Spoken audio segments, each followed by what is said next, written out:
Welcome back. It is Roller Coaster. We finally made it, guys. It's the last year of the series. My goodness, it's been basically 2 years in the running here for this Best Coaster of Every Year series. We finally made it to 2019. But first, as we do at the beginning of every episode, we talk about the coaster from last week, which was Steel Vengeance that beat out the other 2018 coasters. Best Coaster 2018. It's been a month, man. My life's it's just too much going on. I'm sure with everybody. But now that I'm home, and now that everything's normal again, not really normal, but normal as in I'm home and doing nothing, I can make some videos. So here's Steel Vengeance and Cedar Point that beat everything. It beat, I mean, it was really a runaway, obviously. You know, I've been on this thing. It's pretty insane. I've also been on the Hyperion, so I can compare both of these. I remember when we used to think Hyperion could be better than Steel Vengeance. Haha, good one. Now it's kind of a pretty average Intamin Hyper. Well, Intamin new gen Hyper, I guess you could say, if you can call that. It's a pretty unique ride, but it's pretty solid ride, pretty good 9 out of 10 to 10 out of 10 ride. Steel Vengeance though, that's a 10 out of 10 ride, and it's got the crazy duration, crazy airtime, everything you could ever want. Minus a few things, but it's an RMC. It can have everything. So, and that defeated, of course, Twisted Timbers as well. RMC that's half the size of this thing, half the length. Still, sure, an amazing ride. Got so much airtime on that thing. Really cool layout. And then Time Traveler, which just kind of had to include that. They're probably better coasters from 2018. That I could have included over Time Traveler, but I wanted some diversity rather than having three RMCs. Unlike this year, the year 2019, where you're going to be voting for one of these four coasters for the last time for out of 1 year. Um, so yeah, okay. Hakuge at Nagashima Spyland, the RMC Hybrid. Taiga at Linden Maki, the Intamin Blitz. Untamed Wallaby Holland, the RMC Hybrid, and Zadra at Energylandia, another RMC Hybrid. So yeah, as I said, there's three RMCs this week. So you're gonna vote using the eye on the top right corner of the video. And now is the last time I'm going to do this freaking long segment. We got 4 slides talking about the extra coasters that opened in 2019 that I didn't include here. A lot of really good coasters that didn't make it this week. I just picked the ones I felt had the best chance to make it here. One of them that was not close to making it was Batman the Ride at Discovery Kingdom. Um, kind of very forgotten as in his free spin because there's so many of them now, but it's the second one, or no, the third one themed to Batman. The first one, no, is it the first one? Let me think. No, second one, yeah. Obviously, first one was Batman at Texas, which I've been on. I thought Wonder Woman at Six Flags Mexico was it, but no, that's a Wonder Woman, not Batman. So yeah, that's the free spin that exists. And then Celestial Gauntlet at Oriental Heritage Changsha or something. That is I believe it starts off very similar to Formula at Energylandia, but with the lift hill. Um, but it's got it actually has a longer ride after that too, which is interesting.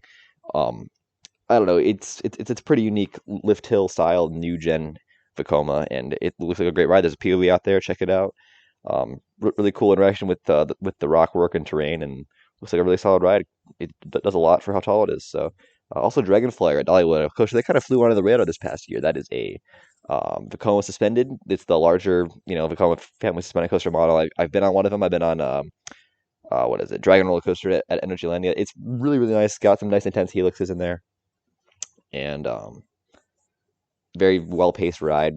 It's kind of short, but I mean, for what it is, it's really nice. Also, Dueling Dragons at Guangzhou Sunak Land. This is the Intamin that didn't really fly under the radar. It actually went pretty viral for looking like it does, having two coasters on the same track.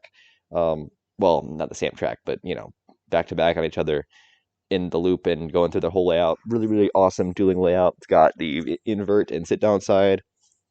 Nice to see Intamin still building an invert out there, and it's like invert airtime invert. It's really unique looking rides over there, and definitely check it out. It's got the shuttle launch, just really crazy ride.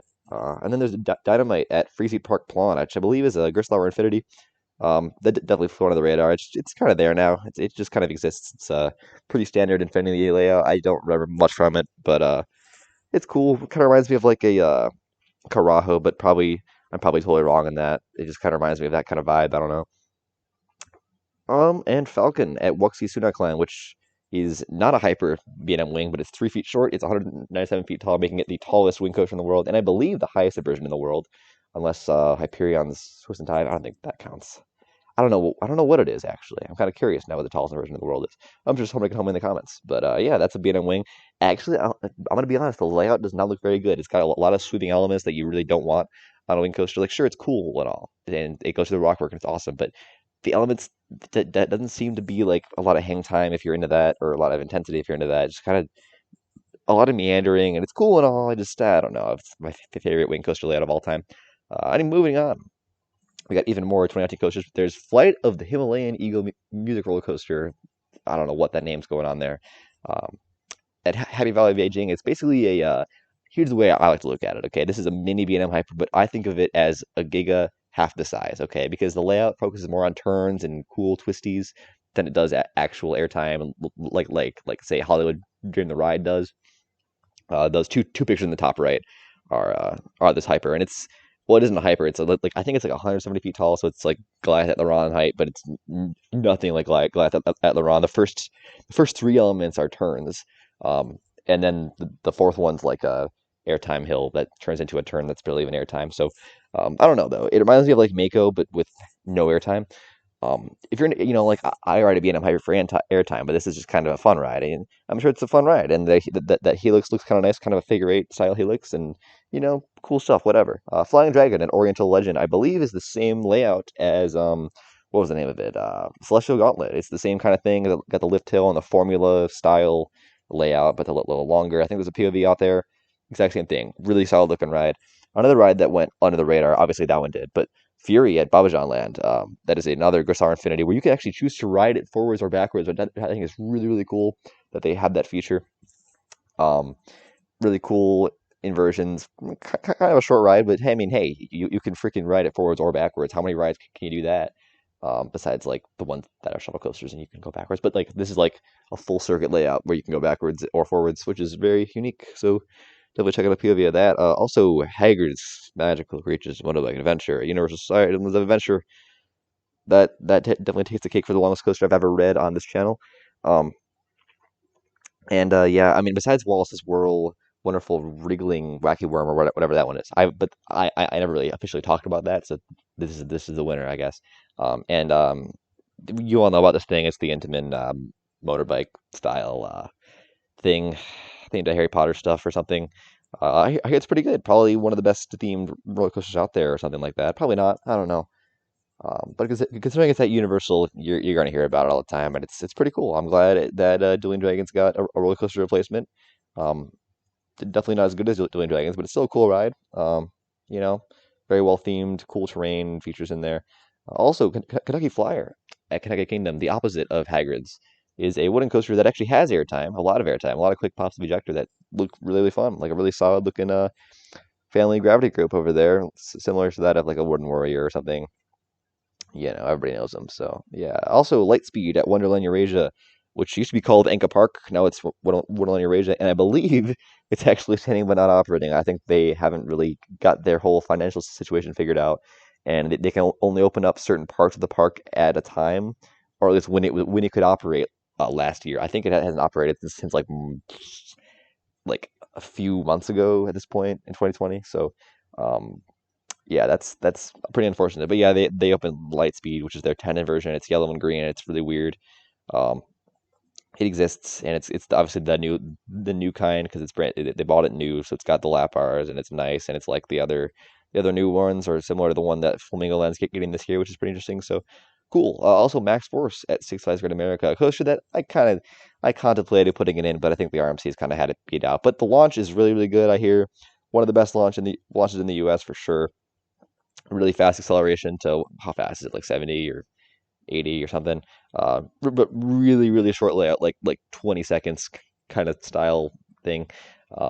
Really cool inversions though. I think it packs like 4 inversions in there, which is pretty impressive considering it has like 3 elements. I mean, one of the elements has 2 inversions, but they're really weird. It's really cool. It's a really cool layout. Cool to see Six Flags doing weird things. Buying weird coasters. I just love weird stuff like that. I'm really excited to see what happens with that Busch Gardens Williamsburg thing. So, all right, moving on. We got even more 2019 coasters like Mystic at Wallaby Roan Alps. That is the Gerstlauer Infinity. Is that the third Gerstlauer Infinity that I can barely name anything about? This one's unique in that it's got a upside down, like diagonal spike, similar to like a V2 vertical velocity at Discovery Kingdom, except you're upside down when you reach the end of the spike. So that's really really cool. Um, and it's got that same like shuttle Gerstlauer Infinity sort of vibe. Just like check out a POV of all these weird Gerstlauer Infinities because honestly, I haven't done it in a while, and they kind of all blend together for me. So yeah, but that's in Wallaby Run Elf in France. That's pretty cool. Nickelodeon Slime Streak and Nickelodeon Universe, a coaster I have ridden. That's right. I went to here in late December actually, before they upped the price to $70 or something. Um, and this is actually a really really nice, nicely well done. What am I saying? Very good family coaster by Chance Rides. Very well paced. There's some nice laterals in it. Not really much airtime, but it's still a really fun ride that I would not mind sitting on all day. Very smooth. Felt pretty out of control, but still very good for families. Really cool. And then that abomination on the bottom right is the I forget who even made this thing. It's like Rollerball. Is it ABC Rides? No, I forget who makes this thing. But you might remember the chicken one from the year before. I forget what park that went to, but it's themed to like chickens. This one is the larger scale model, as you can see, and I don't get it, man. Who would ride this thing? Because it's like for me a big factor, like what I've noticed, a big factor in roller coasters is the height. But look at this thing, like it's so tall. What kid's gonna want to ride that? Then again, the drops are really really short, so maybe that's I don't know. I don't really get it, man. That's just really. I couldn't imagine the rides are very fun because all you get is vertical forces, and it's really odd to me. Anyway, yeah. So Shredder at Nickelodeon Universe opened this year as well. Of course, I'm going to talk about all four or five. No, four actually, because the fifth one hasn't opened yet. The freaking Sandy's Blasting Bronco. Yeah, we're talking about all four of the coaches that opened there this year, and I can actually give you kind of a little mini review. And Shredder, actually, I'm gonna say it's probably worse than Nickelodeon Slime Streak. I think Shredder did absolutely nothing with the layout. There's like 20 Macross break runs, and most of that's probably in part to the fact that it's inside of Shellraiser, that Gersar Infinity. Um, it's really amazing that that they could figure out a way to fit in a massive spinning coaster layout inside of like a Takabisha clone. But yeah, that's pretty cool. But yeah, the ride because of that, the layout is just horrible and doesn't really do a whole lot. Didn't spin at all, trimmed pretty hard, so you couldn't actually get going at all, and it just messy ride for sure. I think that's a pretty common review for Shredder.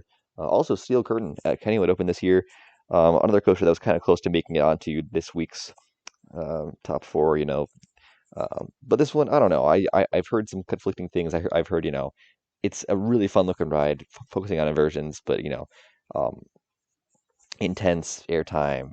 I just think the RMCs kind of have it beat with everything else. That it's just stronger. Everything is stronger. And I hear this was Rattly. I hear, obviously one train ops, but that doesn't affect how good the ride is. But I don't know. I've just heard very many conflicting things. But I have heard it's a great ride regardless, and that it's just probably not up to the level of like, any of the RMCs that I put on this week. So, um, yeah, and then there's a Telegraph or Telegraph at Mega Park in Quebec City. That's right. This is the park that actually has the Mack rides. What's it called? I forget what it's called, but they have a red Mack powered coaster that goes through like this big section of the mall, and they even just put in this. I forget who made it. I think it's Cloud Engineering makes this. It's a basically I think of it like an inverted Alpine coaster, although this one's indoor, so it's not really an Alpine coaster, but yeah, it's inverted and it's really kind of like a what am I trying to say? Like a zip line, but because actually a train and you're on the track, it's considered a roller coaster. So I included it because it's unique, and I think they opened one in Dollywood, or not in Dollywood, in Pigeon Forge this year as well. That's I've heard the reviews aren't great, but they're cool, unique rides that love to try someday. So, and if you thought this was enough coasters, Three Fives was enough, no, we got even more coasters for 2019. We got Tidal Twister at SeaWorld San Diego, another Skyline Attractions roller coaster that you can really call a roller coaster that flew under the radar that I hear is pretty crappy. I hear they're kind of rattly. They're really freaking loud.